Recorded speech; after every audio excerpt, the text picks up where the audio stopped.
सभी आरएस के एस्पिरेंट्स जो हैं उनको मेरा नमस्कार। और मैं बता दूं कि इस वीडियो में हम लोग जो हमारा बजट है उसके ऊपर डिस्कस करने वाले हैं। पिछले वीडियो में हम लोगों ने बजट की कुछ महत्वपूर्ण बातों के ऊपर गौर किया था। सिर्फ उसमें हमने रिवेन्यू रिसिप्ट्स, कैपिटल रिसिप्ट्स और बजट घाटे जो थे तीनों प्रकार के, उनके फिगर आउट किए थे, ज़्यादा नहीं पढ़ा था। और मैं आपको ओरिजिनल बजट से पढ़ने की सलाह इसलिए देना चाहूँगा क्योंकि कई बार क्या होता है, यदि हम लोग दूसरे सोर्स से पढ़ते हैं तो दिक्कत आती है। तो एक तो यहाँ पर आप देख पा रहे हो कि पहली बार पेपरलेस बजट प्रस्तुत किया गया, तो ये आपके दिमाग में होना चाहिए। और माननीय जो हमारे सीएम साहब हैं उन्होंने ही बजट को पेश किया। तो एक चीज़ आपको यहाँ पर यह ध्यान रखनी होगी कि क्या क्या खास बातें इस बजट की रही। आप एक तो ये देखोगे कि कोरोना काल में राजस्थान की टैगलाइन क्या रही। तो हमारी टैगलाइन रही, राजस्थान सतर्क है। तो ये हमारी टैगलाइन रही है, जो हमने मॉनिटरिंग और माइक्रो प्लानिंग का फॉर्मूला अडेप्ट किया था। और इसी में आप लोग देखोगे कि एक और चीज़ खास बात थी, वो ये थी कि हमारे जो दो क्षेत्र थे, एक तो भीलवाड़ा डिस्ट्रिक्ट।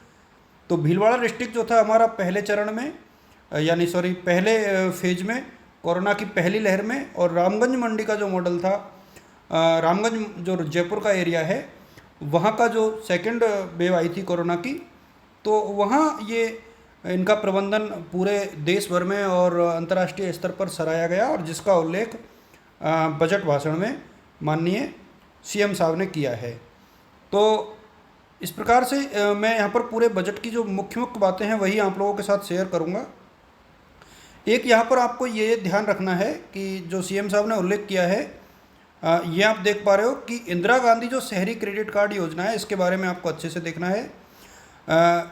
जो स्ट्रीट वेंडर्स और सर्विस सेक्टर के युवा हैं, बेरोजगार युवा हैं, उनको स्वरोजगार के लिए 50,000 रुपये तक का जो ब्याज मुक्त ऋण है वो उपलब्ध कराने की बात की गई है।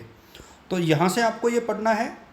और एक ये जो है लघु उद्योगों को संबल देने के लिए मुख्यमंत्री ने जो है 10,000 नए लघु उद्यमियों को ब्याज में सब्सिडी देने का प्रस्ताव दिया है। तो ये भी एक बहुत अच्छी बात है। और आगे हम लोग सिर्फ, मैंने पहले ही कहा है कि हम लोग सिर्फ महत्वपूर्ण बातों को ही टच करते हुए निकल रहे हैं।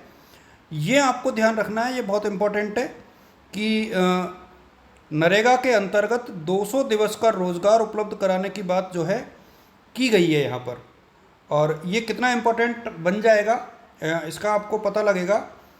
ये बेहद इम्पोर्टेंट सा तथ्य है, जहाँ पे आप देख पा रहे हो कि दो जातियाँ जो है, सहरिया और कथौड़ी, उनके लिए 200 दिवस का रोज़गार उपलब्ध कराया जा रहा है, जबकि बाकी जो लोग हैं उनको 100 डेज के रोज़गार की बात जो है की जा रही है। तो ये आपको ध्यान रखना है कि किन दो जनजातियों के लिए ये प्रावधान किया गया है।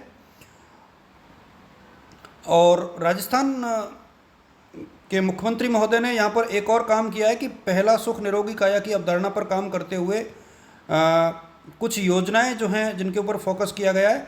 मैं चाहूँगा कि आप जहाँ से भी इनको पढ़ें, इनके बारे में थोड़ा डिटेल से देख ले। एक तो मुख्यमंत्री निःशुल्क दवा योजना, निःशुल्क जांच योजना, आयुष्मान भारत, महात्मा गांधी स्वास्थ्य बीमा योजना, इनके बारे में आप लोग जो जिस भी किताब या गाइड से आप लोग पढ़ रहे हैं वहाँ से पढ़ें। लेकिन जो ओरिजिनल बजट है वहाँ से जो चीज़ें आप लोगों के साथ मैं शेयर कर रहा हूँ उसके बारे में आपको ध्यान रखना है। और एक ये जो है बहुत अच्छा है कि यूनिवर्सल हेल्थ कवरेज एक प्रकार से लागू करने की बात यहाँ पर की गई है।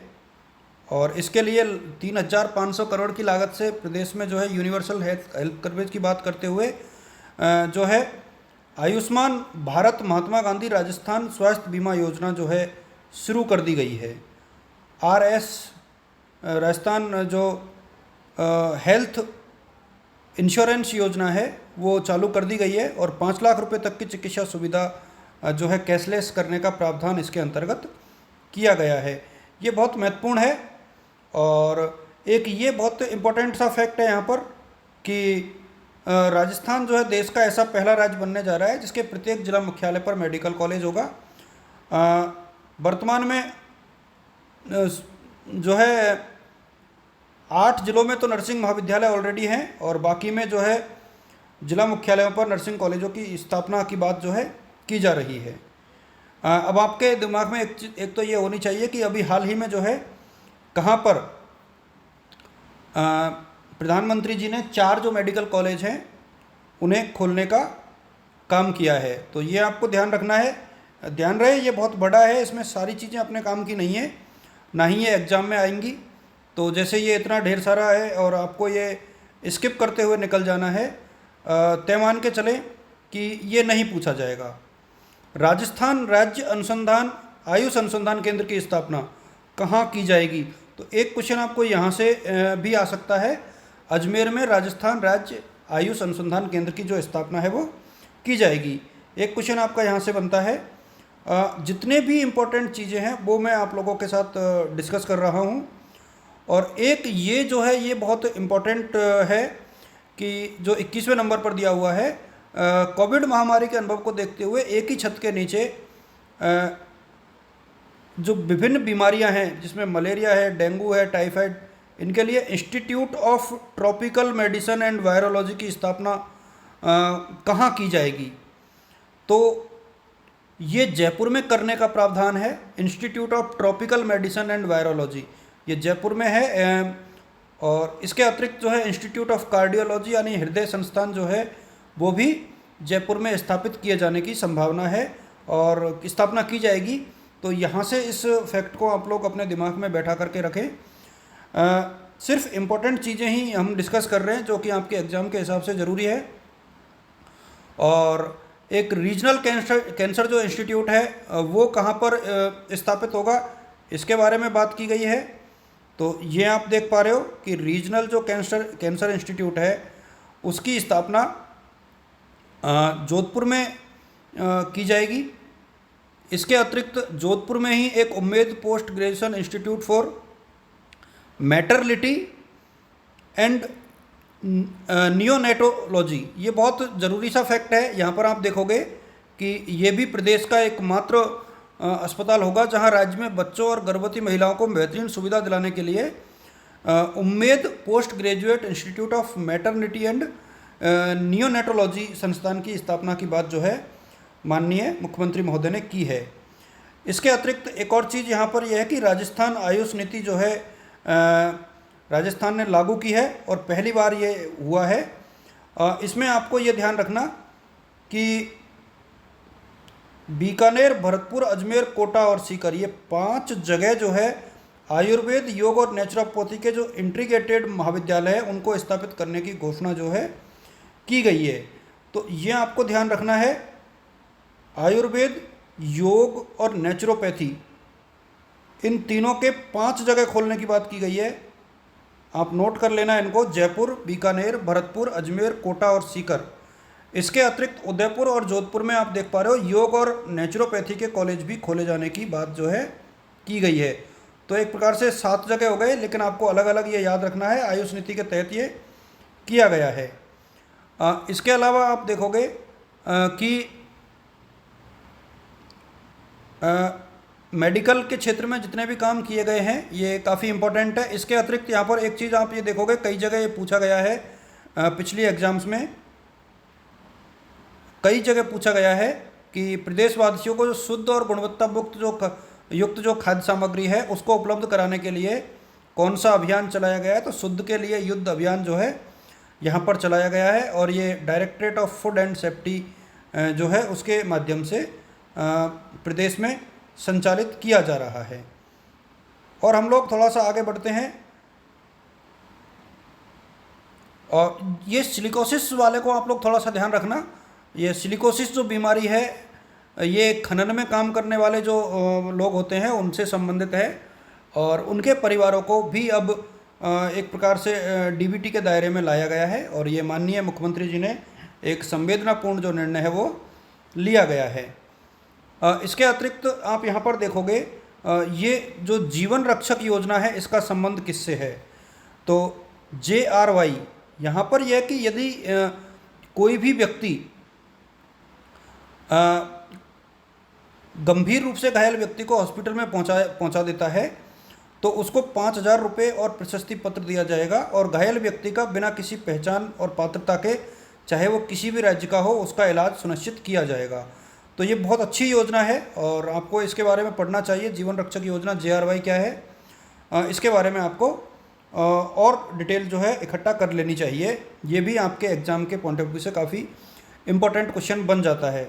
मैं बाकी जो है आप लोग समरी काफ़ी जगह से पढ़ रहे होंगे, लेकिन मैं आप लोगों के साथ उस तरीके की समरी जो है शेयर नहीं कर रहा हूँ। मेरा उद्देश्य उस तरीके की समरी का है भी नहीं। मेरा उद्देश्य यहाँ पर आप लोगों के साथ उन टॉपिक्स को कवर करना है जहाँ से आपके साथ जो है क्वेश्चन आपके पास आ सकते हैं, एग्ज़ाम में आ सकते हैं। उन क्वेश्चंस को मैं आप लोगों के साथ शेयर कर रहा हूँ। ये क्वेश्चन बहुत इंपॉर्टेंट यहाँ पर बनता है कि Mahatma Gandhi institute of governance and social sciences, और अभी हाल ही में इसके डायरेक्टर के पद पर जो BM शर्मा जी हैं वो नियुक्त हुए हैं। जयपुर में इसकी स्थापना हो गई है। पूर्व जो RPSC के चेयरमैन हैं और कोटा यूनिवर्सिटी के वाइस चांसलर हैं, उनको इनका अध्यक्ष जो है जो डायरेक्टर है वो बनाया गया है। तो ये आपको ध्यान रखना है, ये काफ़ी इम्पोर्टेंट फैक्ट है। और मैंने पहले ही कहा है कि इस पूरे बजट को मैं लगभग 30 मिनट में कंप्लीट कर दूंगा, इससे भी कम समय में प्रयास करूंगा। और आधा घंटे में यदि आप एक बजट को कंप्लीट कर लेते हो तो वो आपके लिए काफ़ी लाभदायक रहेगा। और ये 47 नंबर पे भी आप पॉइंट में देखोगे तो ये काफ़ी इम्पोर्टेंट है कि फाइनटेक डिजिटल यूनिवर्सिटी स्थापित करने का प्रावधान कहाँ पर है। तो इसमें लागत तो शायद नहीं पूछेगा, लेकिन ये ज़रूर पूछ सकते हैं एग्जाम में कि कहाँ पे। तो जोधपुर में जो है फाइनटेक डिजिटल यूनिवर्सिटी की स्थापना का प्रावधान जो है किया गया है। और Rajasthan institute of advance learning, तो इसको भी आप लोग थोड़ा सा ध्यान रखने, क्योंकि जो इंस्टीट्यूट से रिलेटेड क्वेश्चन है वो पूछे जाते हैं। Rajasthan institute of advance learning, तो ये जयपुर में प्रस्तावित है, तो इसको आप लोग देख लें। और हम लोग थोड़ा सा आगे बढ़ते हैं। Rajiv Gandhi centre for advance technology RCAT, ये भी काफ़ी इम्पोर्टेंट है। RCAT, Rajiv Gandhi centre for advance technology, तो इसकी स्थापना कहाँ पे की गई है, तो जयपुर में स्थापित करने का प्रावधान जो है किया गया है। और एक ये जो है 54 पॉइंट पर दी गई है विद्या संबल योजना। ये ध्यान रहे, राजस्थान के जो शैक्षणिक संस्थान हैं सरकारी, चाहे वो स्कूल हो, चाहे कॉलेज हो, चाहे हॉस्टल्स हो, उनमें गेस्ट फैकल्टी में पढ़ाने के लिए विषय विशेषज्ञों को लगाने की बात की गई है। और प्रदेश में ये प्रक्रिया अभी वर्तमान में चल रही है। तो इससे रिलेटेड यदि आपको कहीं भी कोई भी प्रकार की प्रॉब्लम आए तो आप लोग मेरे साथ टेलीग्राम और व्हाट्सएप पर जुड़ सकते हैं। हम लोग और थोड़ा सा आगे बढ़ते हैं, और जितना जल्दी होगा मैं इस पूरी योजना को आपके साथ जल्दी से जल्दी शेयर करना चाह रहा हूँ। और एक ये जो है इसके ऊपर भी आप लोग थोड़ा सा गौर करें। एक तो ये स्टेटमेंट आप लोगों को मोटिवेट करेगा, मैं इसलिए इसके बारे में आप सपने वो नहीं जो आपको नींद में देखे, सपने वो है जो आपकी नींद ही उड़ा दे। तो जो हमारे पूर्व राष्ट्रपति हैं डॉक्टर APJ अब्दुल कलाम साहब, उनकी ये पंक्तियाँ आपको मोटिवेट करेगी और बोर नहीं होने देगी। जिनको लग रहा होगा कि सर जो है इस वीडियो में बोर कर रहे हैं, मैं आपको बता दूं कि बोर होने की आवश्यकता नहीं है बेटा। ये बेहद यूजफुल वीडियो है आप लोगों के लिए। आप यदि इसको देखोगे तो इसके बाद बजट से रिलेटेड कोई जो तथ्य है वो आपका बचेगा नहीं। और मुख्यमंत्री युवा संबल योजना, ध्यान रहे ये जो बेरोजगारी भत्ता दिया जा रहा था 3500 रुपये, उसी से रिलेटेड है। लेकिन अभी इसमें यह कहा गया है कि पहले 3 महीने का प्रशिक्षण दिलाकर विभिन्न विभागों में इनसे 4 घंटे इंटर्नशिप भी करवाई जाएगी। और इसके साथ ही बेरोजगारी भत्ते को बढ़ाने का प्रस्ताव भी प्रावधान किया गया है। तो एक प्रकार से जो बेरोजगारी भत्ता था ना, उसी का नाम बदल करके मुख्यमंत्री युवा संबल योजना कर दिया गया है। इस चीज़ का आपको थोड़ा सा ध्यान रखना है। और देखिए, आम जन को राजस्थान सरकार की लोक कल्याणकारी योजनाओं से ये आपको थोड़ा सा ध्यान रखना है। पूछा जा सकता है एग्जाम में कि राजीव गांधी युवा कोर का संबंध किससे है और एक राजीव गांधी युवा मित्रों का संबंध किससे है। तो ये जो है ऐसे वॉलंटियर्स होंगे जो राजस्थान सरकार की योजनाओं को, जो कल्याणकारी योजनाएं उनको पब्लिक तक पहुंचाने का कार्य कार्य करेंगे। इसके अलावा स्टेट गवर्नमेंट ने जो विभिन्न प्रतियोगी परीक्षाएं उनके लिए कॉमन एलिजिबिलिटी टेस्ट की बात की है। हालांकि ये अभी प्रस्तावित ही है, इसके बारे में बहुत डिटेल्स अभी मैं शेयर नहीं करना चाहूँगा। इसके बाद हम लोग चलते हैं, ये जो भर्तियों का कुछ घोषणा की गई है, शायद यहाँ से कोई क्वेश्चन आएगा, इसकी संभावना बहुत कम है, लेकिन फिर भी आप लोग देख लें। यदि आपको यहाँ से कुछ ज़रूरी लगता है तो मेरे सामने यहाँ पर एग्ज़ाम के हिसाब से कोई महत्वपूर्ण बिंदु नज़र नहीं आ रहा है। और एक ये जो है यहाँ पर आप ध्यान रखें, पॉइंट नंबर 70 पर कृषक कल्याण कोष और मुख्यमंत्री कृषक साथी योजना लागू करने की बात जो है माननीय गहलोत साहब ने की है, जहां 3 लाख जो कृषक हैं उनको निःशुल्क बायो फर्टिलाइज़र और बायो एजेंट्स दिए जाएंगे। 1 लाख कृषकों को कंपोस्ट यूनिट की स्थापना की जाएगी। 3 लाख कृषकों को माइक्रो न्यूट्रिएंट जो किट है वो दी जाएगी। तो ये जो पोर्शन है ना, यहाँ से मुख्यमंत्री कृषक साथी योजना, ये आपको पढ़नी है, क्योंकि यहाँ से क्वेश्चन आने की आसार जो है मुझे नज़र आ रहे हैं। तो ये आपको देखना है।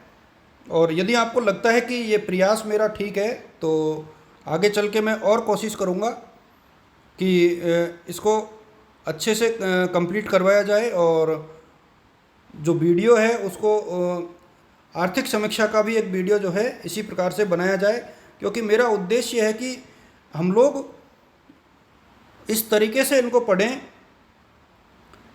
कि एक तो बोरियत ना हो और जो आंकड़े हैं वो बेहद आधिकारिक हों। क्योंकि कई बार लिखने में जो है गलतियां हम लोग कर जाते हैं। 0 बजट नेचुरल फार्मिंग की योजना जो है हमने शुरू की थी, इसको और बढ़ाने की बात की गई है। और इसके अलावा आप देखोगे कि बीकानेर के राजस्थान पशु चिकित्सालय तथा ये 83 नंबर पे जो दिया गया है, श्री कर्ण नरेंद्र कृषि विश्वविद्यालय जौबनेर जयपुर में जो है डेयरी विज्ञान और प्रौद्योगिकी महाविद्यालय की स्थापना की जाएगी। इसको आप लोग थोड़ा सा अच्छे से पढ़ लें, क्योंकि एग्जाम में ये भी क्वेश्चन जो है आ सकता है। और एक ये जो 87 नंबर पर है, 102 मोबाइल वेटनरी सेवा का संबंध किससे है, तो ये पशु चिकित्सा से रिलेटेड है। जहाँ जैसे 108 की सेवा मनुष्यों के लिए है, तो 102 की जो मोबाइल वेटनरी सेवा है वो स्टेट गवर्नमेंट ने पशुओं के लिए, खासतौर पे गौशालाओं और पशुपालकों के लिए ये सुविधा शुरू की गई है। और ध्यान रहे ये काफ़ी इम्पोर्टेंट है, क्योंकि ऐसा करने वाला देश का पहला स्टेट जो है बना है राजस्थान। ये जो क्वेश्चन है आगे, अब ये जो आगे पोर्शन आ रहा है, ध्यान रहे ये काफ़ी इम्पोर्टेंट सा मुझे नज़र आ रहा है। यहाँ से आप लोग देखोगे 95 पर कि अलवर में जो है खुसेड़ा, भिवाड़ी, नीवराना, टपुकड़ा के आसपास के जो नए क्षेत्र हैं उनको मिलाकर के ग्रेटर भिवंडी इंडस्ट्रियल टाउनशिप बनाने की घोषणा माननीय मुख्यमंत्री साहब ने की है। तो ये जो यहाँ से ये पोर्शन है, ये आप लोग प्लीज़ थोड़ा सा देख लें। और इसमें 1000 करोड़ का जो निवेश प्रस्तावित है, ये बहुत बड़ा निवेश है, कोई छोटा अमाउंट नहीं है। तो आप लोग इसको थोड़ा सा देखें। और एक यहाँ से आप देखोगे कि मारवाड़ इंडस्ट्रियल क्लस्टर बनाने की घोषणा की गई है। तो इसमें किन किन को शामिल किया गया है, जोधपुर, कांकाणी, रोहतन, पाली और मारवाड़ क्षेत्र से ये घोषणा की गई है। तो ये आप लोग देखना, बहुत इम्पोर्टेंट सी चीज़ यहाँ पर मुझे नज़र आ रही है ये। और एक राजस्थान इन्वेस्टर समिट जो है वो राजस्थान में आयोजित की जाएगी और ये हो चुकी है, तो ये भी इम्पोर्टेंट है। जयपुर को देश में फाइनटेक जो है एक प्रकार से सेंटर के रूप में विकसित करने के लिए एक फाइनेंशियल टेक्नोलॉजी पार्क की स्थापना की घोषणा जो है माननीय गहलोत साहब ने की है। और एक biotech pharma business incubation research centre की स्थापना की जो घोषणा है वो जोधपुर में की है। हालांकि जो स्टूडेंट्स पहली बार इसको पढ़ रहे होंगे, हो सकता है कि उनको थोड़ी सी प्रॉब्लम आ रही हो, लेकिन मैं आपको बता दूं कि ये बहुत अलग चीज़ें नहीं हैं। ये वही चीज़ें मैं आप लोगों के साथ शेयर कर रहा हूं जो ऑलरेडी या तो चल रही हैं या वर्तमान में प्रस्तावित हैं। और जो नई चीज़ें हैं उनको मैं थोड़ा सा ज़्यादा डिटेल से आप लोगों के साथ शेयर कर रहा हूँ। एक यहाँ पर 107वें नंबर पर आप देख पाओगे कि ये काफ़ी इम्पोर्टेंट सा फैक्ट है कि मुख्यमंत्री अनुवृत्ति कोचिंग योजना जो है उसका संबंध किससे है। तो आप यहाँ पर देख पाओगे कि 11वीं और 12वीं के एकेडमिक कोर्स हेतु और अंतिम 2 वर्षों यानी सेकेंड ईयर और थर्ड ईयर में प्रोफेशनल कोचिंग संस्थानों के माध्यम से लगभग 5-5 हज़ार छात्र छात्राएँ उनको ये योजनाएं जो हैं कोचिंग के लिए, और ये सभी ये ध्यान रहे ST, SC, OBC, MBC, EWS सभी प्रकार के बच्चों के लिए ये योजना लागू की गई है। और इसके अतिरिक्त आप यहाँ पर देखोगे कि अंबेडकर डीबीटी योजना का संबंध किससे है। तो जो ST, SC, OBC, MBC, EWS के जो छात्राएं कॉलेज के स्टूडेंट्स हैं जो दूसरी जगह पढ़ रहे हैं, दूसरे ज़िलों में पढ़ रहे हैं, उनको 2,000 रुपये प्रति माह देने की घोषणा जो है किराए के रूप में की गई है। और इसके तहत लगभग 5,000 छात्रों को लाभान्वित करने का काम स्टेट गवर्नमेंट करेगी। तो ये आपको थोड़ा सा ध्यान रखना है। मैं यहाँ पर सिर्फ इम्पोर्टेंट चीज़ ही आप लोगों के साथ बच्चों डिस्कस कर रहा हूँ। सभी स्टूडेंट्स के साथ मैं एक ये क्वेश्चन यहाँ से बन सकता है, मैं आपको बता दूँ कि नंदघर योजना का संबंध किससे है। तो ये आंगनवाड़ी कार्यकर्ताओं की दशाओं को सुधारने से संबंधित है। तो ये यहाँ से आप लोग थोड़ा सा इसको ध्यान रख लें। और मुख्यमंत्री निःशुल्क दवा योजना, ये जो है निःशुल्क दवा योजना के बारे में आप लोग और थोड़ा सा देख लें। और हेल्थ और हाइजीन को ध्यान में रखते हुए इस बार जो है छात्राओं और किशोरियों को जो है सैनिटरी नैपकिन भी उपलब्ध कराने के लिए लगभग 200 करोड़ रुपए जो है माननीय मुख्यमंत्री साहब ने घोषित किए हैं। इसके अतिरिक्त आप देखोगे कि महिलाओं की समस्याओं के समाधान के लिए इंदिरा महिला शक्ति केंद्र, ये जो महिलाओं विशेष जो वर्ग है, चाहे महिलाएं हों, चाहे बुजुर्ग हों, चाहे एसटी, एससी, ओबीसी के हों, उनके लिए यदि कोई योजना बनती है तो उसके ऊपर आपको थोड़ा सा अलग से ध्यान देना है। और ये महज आधी घंटे का वीडियो है, यदि आप देखोगे तो आपको दिक्कत भी नहीं आएगी और मेरे हिसाब में काफ़ी सहायता आपको मिलेगी, आप तय मान के चलें। इसके अतिरिक्त आप देखोगे कि बंधन केंद्र, तो बंधन केंद्र जो है वो वन उपज है उनको बेचने के लिए राज्य में बंधन केंद्रों की बात जो है माननीय मुख्यमंत्री साहब ने की है। जो जनजातीय उपयोजना यानी टीएसपी, शहरिया और माडा क्षेत्र के परिवारों की जो वन उपज की योजनाएं हैं उनको बेचने में काम आएगी। तो यहाँ से आप लोग इसको देख लें। और ये लीलूड़ी बलड़ी शहीद स्मारक, इसको थोड़ा सा आप लोग याद रखें। 2013 में ये एक शहीद स्मारक जो है, एक भूला गांव था सिरोही में, वहाँ पे इसका शिलान्यास गहलोत साहब ने किया था। तो इसको बनाने के लिए अभी 2 करोड़ रुपए प्रस्तावित है। तो लीलूड़ी बलड़ी जो शहीद स्मारक है ये आपको ध्यान रखना है। और हम लोग थोड़ा सा आगे बढ़ते हैं। हालांकि इस वीडियो को मैं बहुत लंबा नहीं करना चाह रहा था, लेकिन मैं चाह रहा हूँ कि 2 वीडियो बनाने के बजाय एक ही वीडियो में हम लोग इसको समाप्त कर दें। और आप लोग जो है धैर्य बना करके देखते रहें। यदि आपको गंभीर विद्यार्थियों के लिए ये वीडियो है तो यदि आप देखोगे तो आपको प्रॉब्लम्स जो है नहीं आएगी और बजट को आप अच्छे से कंप्लीट कर पाओगे। बजट से संबंधित जो दूसरी अवधारणाएं हैं उनको मैं अलग से पढ़ाऊँगा और इकोनॉमिक्स को मैं बहुत जल्दी आप लोगों के साथ कुछ एक वीडियो के माध्यम से ही कंप्लीट कर दूंगा। तो ये इसके बाद इंफ्रास्ट्रक्चर की बात आ गई है और इनका खास उद्देश्य, यहाँ से कोई क्वेश्चन बनेगा इसकी संभावना ज़्यादा नहीं है, इसलिए मैं इसको स्किप कर रहा हूँ। यहाँ पर आप देख पा रहे होंगे कि मेरा जो उद्देश्य है वो सिर्फ ऐसी जगह है, ऐसे टॉपिक्स को पिक करना है जहाँ से एग्ज़ाम में क्वेश्चन आने की संभावनाएं बहुत ज़्यादा हैं।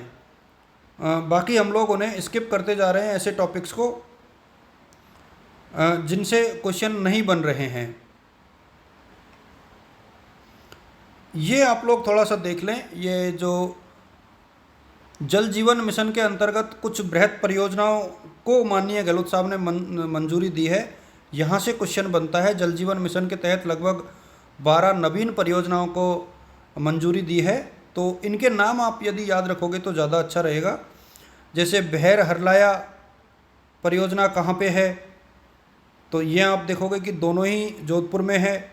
बत्तीसा नाला परियोजना कहाँ की है, तो बत्तीसा नाला परियोजना जो है सिरोही की है। शिवगंज बृहद पेयजल परियोजना है वो कहाँ की है, तो वो भी सिरोही की है। नर्मदा कैनाल कहाँ की है, तो आप ये देख पा रहे हो कि नर्मदा कैनाल जो है मोस्टली जालौर की है। माही कहाँ की है, तो माही का नाम आता ही आपके बांसवाड़ा दिमाग में आ जाना चाहिए। श्री डोंगरगढ़ लून करणसर, तो लून करणसर बीकानेर में है, तो ये भी आपका ठीक हो जाएगा। खाजूवाला भी बीकानेर में है, तो खाजूवाला भी ठीक हो जाएगा। राजगढ़ के साथ झालरापाटन जुड़ा हुआ है, तो ये भी आपके झालावाड़ हो जाएगा। बाघेरी नाका, ये आपको याद रखना है कि क्षेत्रीय जल प्रदाय योजना बाघेरी नाका जो है वो राजसमंद से संबंधित है। और इसके अलावा ओराई बांध आधारित परियोजना, तो ओराई जो है वो चित्तौड़गढ़ की है। और जायल माता सुख परियोजना जो है जायल नागौर में है। तो मेरा कहने का मतलब यह कि यहाँ से एक क्वेश्चन मुझे आता हुआ नज़र आ रहा है आपके RS प्री में। तो इस टॉपिक को आप लोग छोड़े नहीं, इग्नोर नहीं करें। यहाँ से एक क्वेश्चन आने की संभावना बनेगी, और प्लीज़ आप लोग इसको नोट भी करें। मुझे ऐसा फील हो रहा है कि यहाँ से एक जो क्वेश्चन है वो बनता हुआ नज़र मुझे आ रहा है। यदि आप लोग इसको देखोगे तो ये जो पेयजल परियोजनाएं हैं उनके क्वेश्चन एग्ज़ाम में हर एग्ज़ाम में आए हैं, तो इसलिए आप लोग उसको थोड़ा सा डीपली पढ़ें।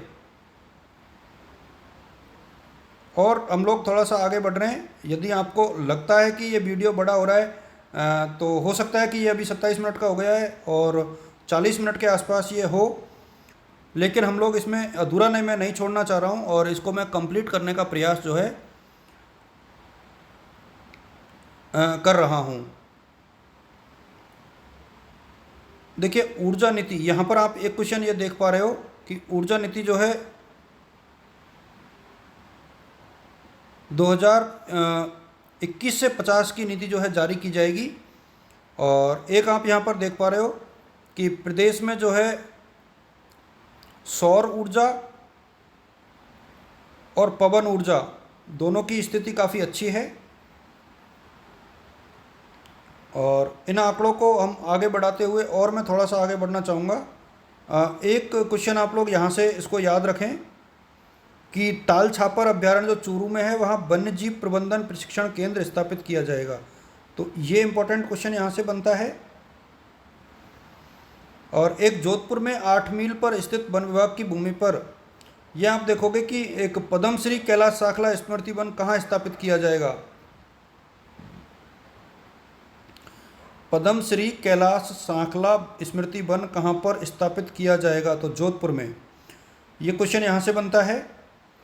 और एक क्वेश्चन आप लोग ये यहाँ पर देखोगे कि घर घर जन औषधि योजना, तो ये एक क्वेश्चन यहाँ से बन सकता है जिसके अंतर्गत 4 प्रकार के जो पौधे हैं, तुलसी, गिलोय, अश्वगंधा के साथ कालमेघ और दिया गया था।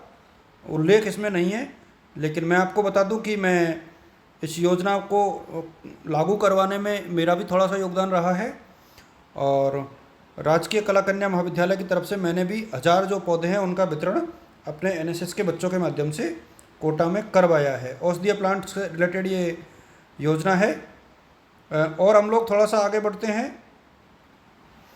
ये क्वेश्चन भी यहाँ पर 209 नंबर पर जो है पर्यटन विकास कोष के लिए 500 करोड़ रुपए का फंड एलोकेट किया गया है। तो ये आपको ध्यान रखना है कि ये 500 करोड़ का जो फंड है वो कहाँ के लिए अलॉट किया गया है। ये जो क्वेश्चन है मेरे सामने यहाँ से और तो क्वेश्चन मुझे बनता हुआ नज़र नहीं आ रहा है।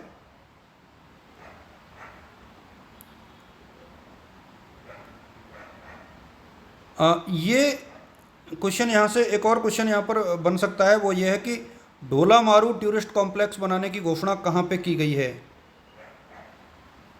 मूल सागर और अमर सागर समरोड पर लगभग 3500 बीघा भूमि पर जैसलमेर में जो है ढोला मारू टूरिस्ट कॉम्प्लेक्स की स्थापना की बात जो है की गई है। और यहीं पर जो है इसी कॉम्प्लेक्स में Rajasthan folk art training institute भी बनाया जाएगा।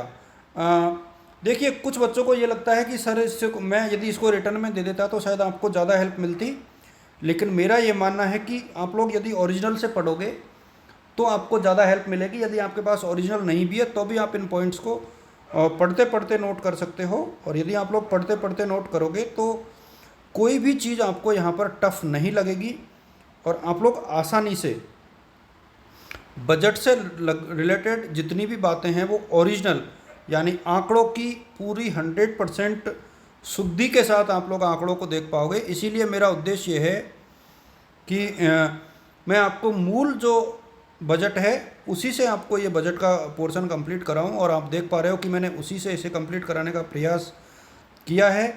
और यदि आप कमेंट बॉक्स में लिखोगे और आपको यदि लगता है कि ये यूज़फुल है तो मैं इकोनॉमिक सर्वे भी आपके साथ ऐसे ही 1 घंटे के भीतर कंप्लीट करा सकता हूं। तो यदि आपको लगता है कि इकोनॉमिक सर्वे भी इस तरीके से कराना है तो आप लोग एक बार मुझे मैसेज कर दें कमेंट बॉक्स में, ज़रूर मैं इसे कंप्लीट कराऊंगा। देखिए, प्रशासन शहरों के संग और प्रशासन गाँव के संग ये अभियान चलाए जा रहे हैं, इनके बारे में आप लोग थोड़ा सा और देख लें। और एक ये क्वेश्चन यहाँ पर ज़रूर देखें कि कार्मिक कल्याण कोष, तो राज्य सरकार के कार्यरत और सेवानिवृत्त कर्मचारियों के कल्याण के लिए 3000 करोड़ रुपए, ये बड़ा फंड है 3000 करोड़। तो ये आपको ध्यान रखना है कि 3000 करोड़ रुपए जो है कितने करोड़ रुपए इसके लिए दिए गए हैं। तो 3000 करोड़ रुपए कार्मिक कल्याण कोष के लिए दिए गए हैं। और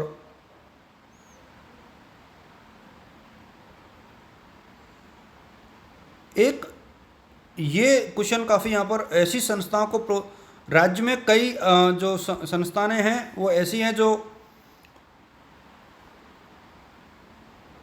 NGOs हैं, और वो जो डिप्राइव्ड क्लास के लोग हैं, चाहे वो महिलाएं हैं, बुजुर्ग हैं, बच्चे हैं, जो नशाखोरी में लिप्त हैं, उनके लिए कार्य कर रहे हैं। तो उन संस्थाओं को प्रोत्साहित करने के लिए सामाजिक सुरक्षा निवेश प्रोत्साहन योजना, सोशल सिक्योरिटी इन्वेस्टमेंट प्रोत्साहन जो स्कीम है उसको लागू करने की घोषणा जो है माननीय मुख्यमंत्री साहब ने की है। तो ये जो SSIPS है ये आपको याद रखना है, काफ़ी इंटरेस्टिंग सा कॉन्सेप्ट है और कहीं ना कहीं मुझे ऐसा लगता है कि ये एग्ज़ाम में पूछा जा सकता है। और ये 254वें नंबर पर है, centre of excellence for revenue